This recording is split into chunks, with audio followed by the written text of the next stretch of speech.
A raw deal. Kids are getting a raw deal at the moment. It's relentless. The most recent two things. Firstly, in Wales they are looking to ban children under 16 from buying tea and coffee. Apparently because of obesity and sugar intake, but completely not mentioning the energy drinks laden with chemicals and sugar they have been pushing and encouraging for years. The second is about a secondary school somewhere in the UK deciding that for summer, boys can wear skirts if they don't want to wear trousers, to be more inclusive. No shorts allowed. I'm outraged on their behalf, as I hated not being allowed to wear trousers at school. We had to wear tights in the winter if our legs got cold. End of. And this seems similar. If you are too hot, wear a skirt. End of. But what are they really doing it for?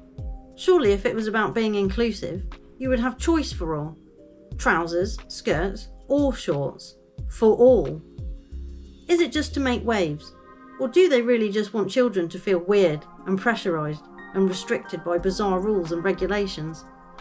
It says the parents are not happy about it, but I would like to know what the kids think. They seem to have been dealt a weird blow over the last few years, and it shows no signs of letting up or normalising anytime soon.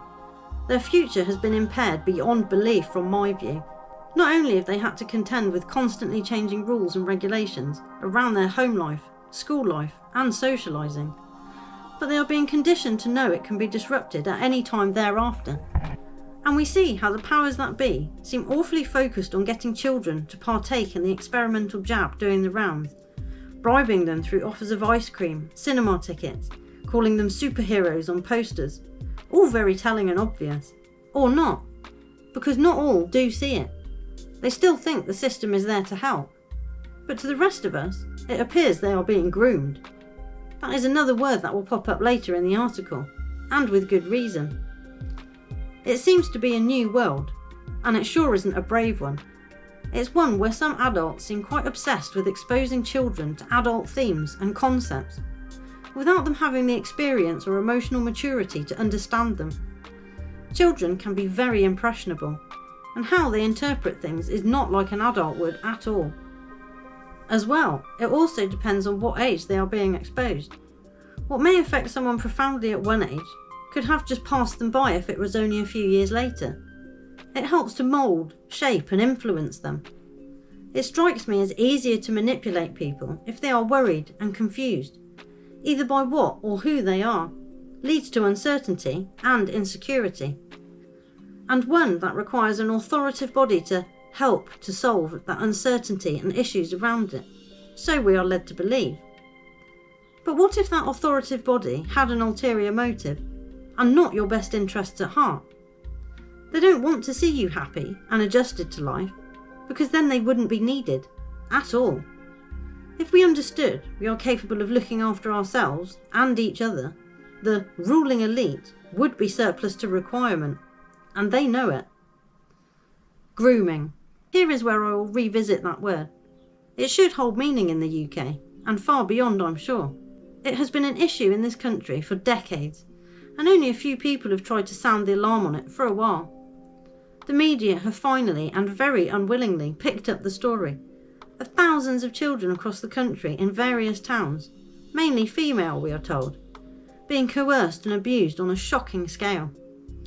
But what is even more shocking is how the authorities have completely turned a blind eye. All of them. Social services, media, police, councils, churches, politicians, teachers, business owners, to name but a few. Why?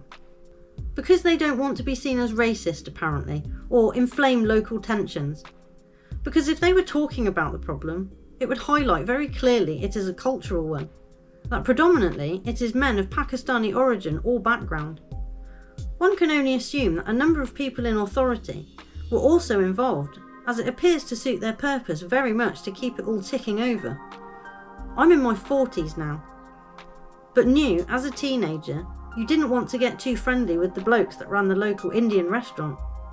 They encouraged young people to stay after hours, offering drinks and smokes, a friendly place to hang out when the doors are locked. Although I was 18 at the time, as was my friend I was with, it didn't feel right and I didn't want to stay. So we left and I didn't go back. And it may have been nothing at the time and not what I thought, but I didn't want to risk it. I've known for a long time that the ruling establishment is not there to help, protect, or save us, but they want you to think they are. Now it has become more obvious than ever that their intentions are not entirely admirable, and if anything, are really quite sinister towards all of us, adults and children alike. I'm not sure what kind of education young people would do well to learn these days, but I'm giving it thought. They are changing the goalposts of life very quickly, and where one would normally be able to think years ahead, or even months, it has been hampered. But what once was, no longer is, and what is, will no longer be. A new time is coming.